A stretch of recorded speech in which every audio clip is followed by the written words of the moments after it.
Mas hoje é um dia especial, senador. Hoje é o day after, o dia depois. Já que falamos tanto em fake news, uma expressão inglesa, e o day after também, como o dia D, que foi domingo, e o day after é hoje.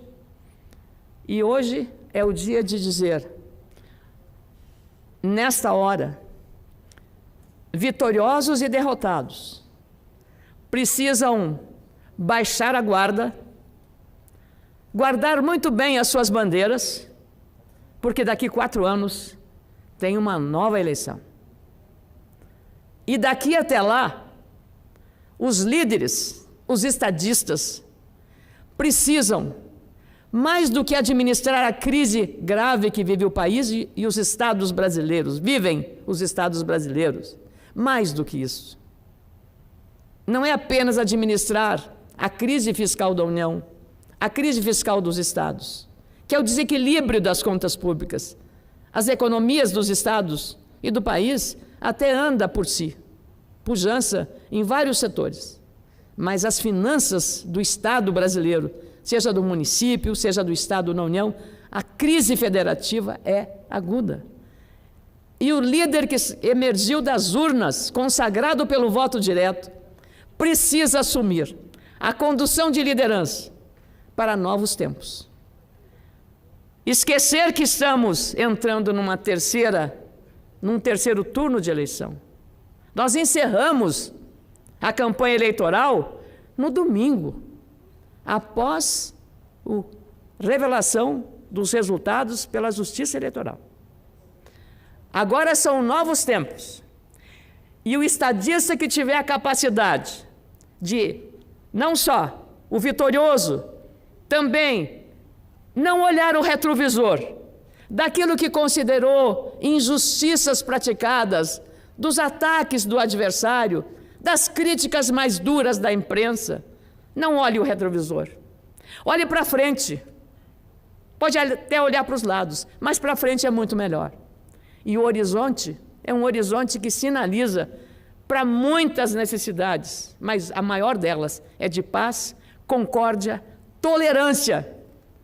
Tolerância, respeito às diferenças, sejam elas religiosas, sejam elas de partidos políticos, sejam elas de gênero, sejam elas até esportivas. Tolerância, respeito. Precisamos esquecer que a campanha existiu. E se nós ficarmos ainda olhando o retrovisor, não avançamos um passo na direção da construção de um país que queremos melhor. Se Fernando Haddad, omitiu ontem, e eu o ouvi com muita atenção, o reconhecimento, a vitória de Bolsonaro, e deixou um vazio enorme e uma oportunidade perdida de ali demonstrar grandeza. De ter dito, cumprimento o adversário, mesmo que na campanha muitas coisas inadequadas tivessem sido ditas, mas elas foram ditas de parte a parte. E com grandeza poderia ter dito e reconhecido a vitória do adversário. 10 milhões de votos de diferença não é uma diferença apertada. Apertada poderia ter sido de Aécio em 2014 com Dilma Rousseff, que foi 3 milhões de votos. 10 milhões de votos. É preciso respeitar não apenas quem saiu vitorioso, mas mais do que isso, respeitar os milhões de votos, os 57 milhões de votos dos eleitores. O eleitor é o senhor da sua vontade.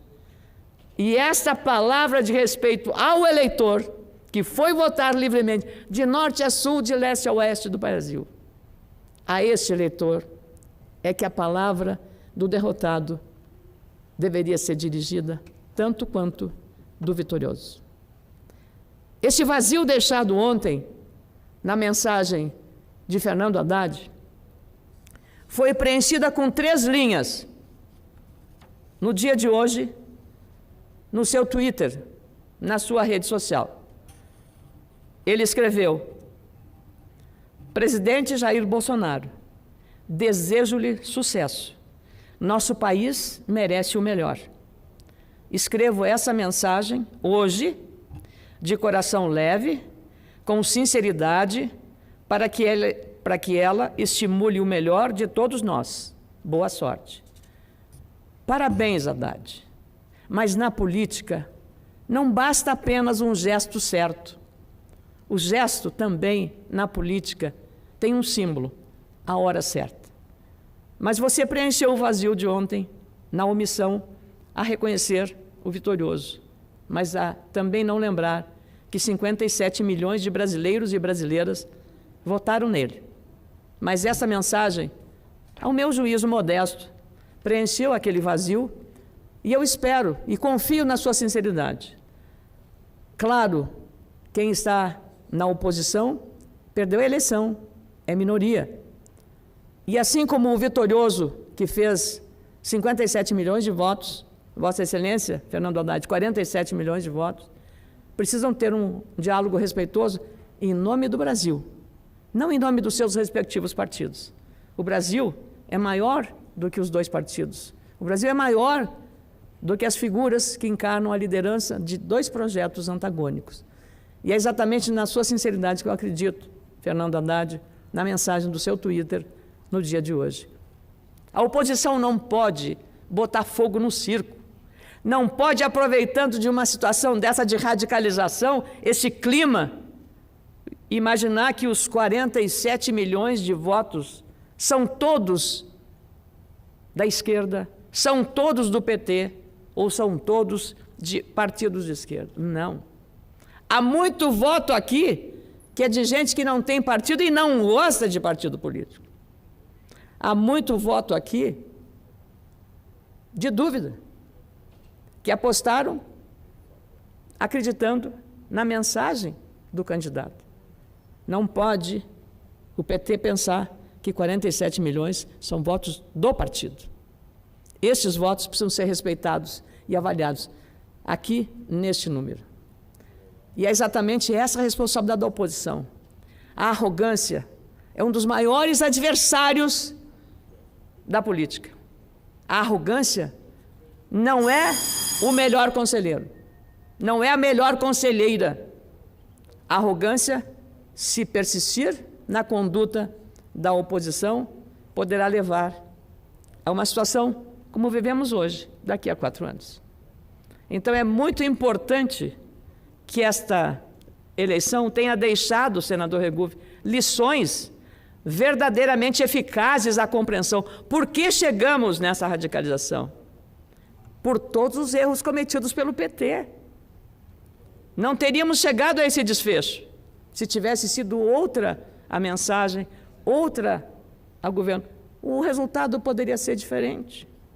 Muito mais uma negativa do que foi a pregação do Partido dos Trabalhadores do que propriamente a escolha, em alguns casos, a escolha das propostas ou da candidatura Bolsonaro, que foi o antagonista mais direto ao petismo. Então, não podemos agora, de novo, olhar o retrovisor. É preciso olhar para frente porque os desafios são maiores.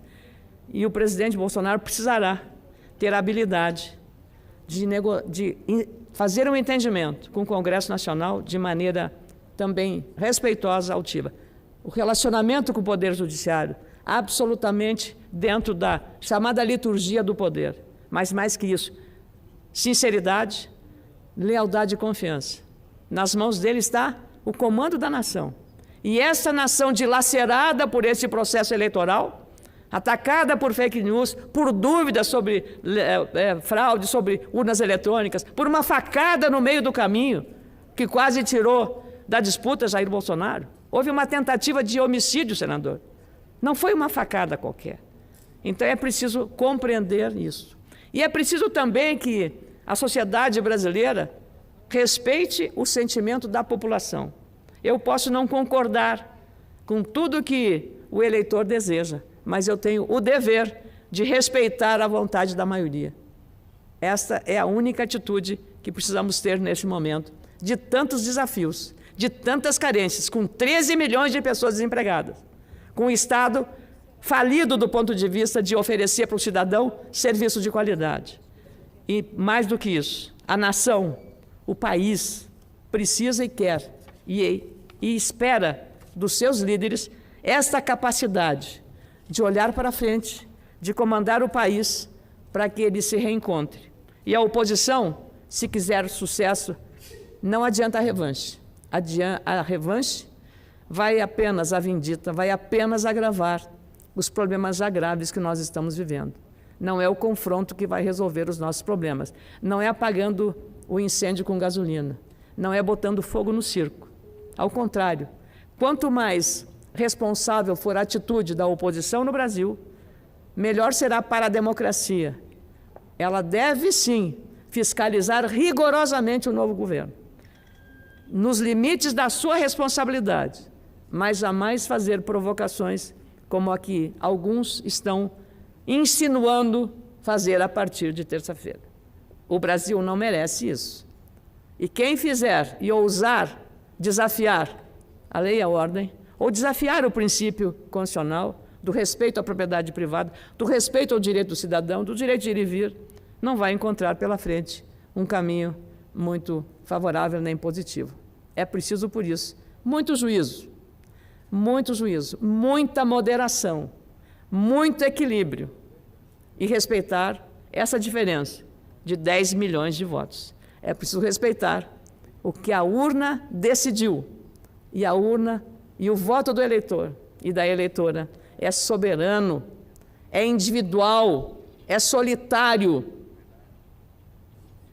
é sigiloso. E isso é o que precisa ser levado em conta, senador Regufe. Nada mais que isso.